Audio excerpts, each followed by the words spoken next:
this is the most important player to sign.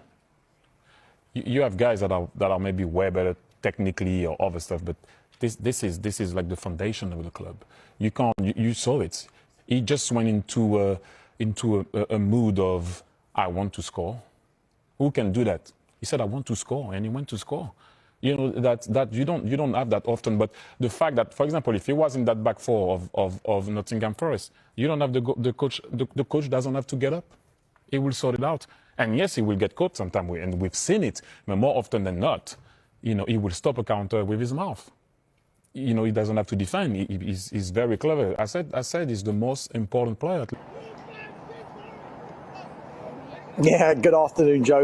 Lots of cameras and photographers are here at the Arsenal's training ground ahead of this game. And I'm guessing many of them at least, all trained on the man of the moment. It is, of course, Max Dowman. And I guess when you talk about Max Dowman, it's almost impossible not to mention his age, and his precise age, exactly 16 years and 75 days now. Cuts a very relaxed figure, doesn't he, for someone so young, just 2 days after his life probably changed forever. That goal on Saturday made him the youngest ever Premier League goal scorer at 16 years and 73 days.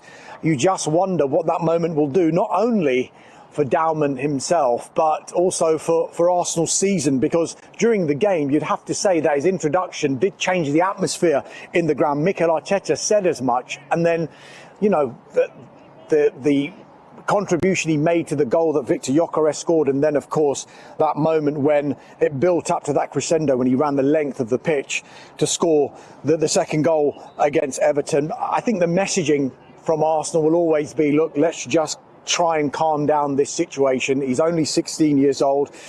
I just wonder whether they're fighting a losing battle though on that one, Joe, because it'd be interesting to see just how many questions in this afternoon's news conference will actually be about Max Dowman and how many will actually be about the game. Because if you look at the game, it represents another huge game in another huge week for Arsenal. And if you look at the team news for Arsenal, the injury situation, which had bugged them all season, it is looking like it is easing. Aside of the long-term absence of Mikel Merino, skipper Martin Odegaard and Leandro Trossard were again missing from the squad against Everton. And furthermore, Jurrien Timber suffered an injury and was forced off in the first half. Well, the news is mixed looking out there at the moment, because Martin Odegaard and Jurrien Timber are not out there in this open training session. That's not to say that they won't be available for tomorrow, but you'd have to say that they are doubtful for this game. They're taking part in their own individual training programme indoors. Leandro Trossard, though, is training. It should be said, we did film open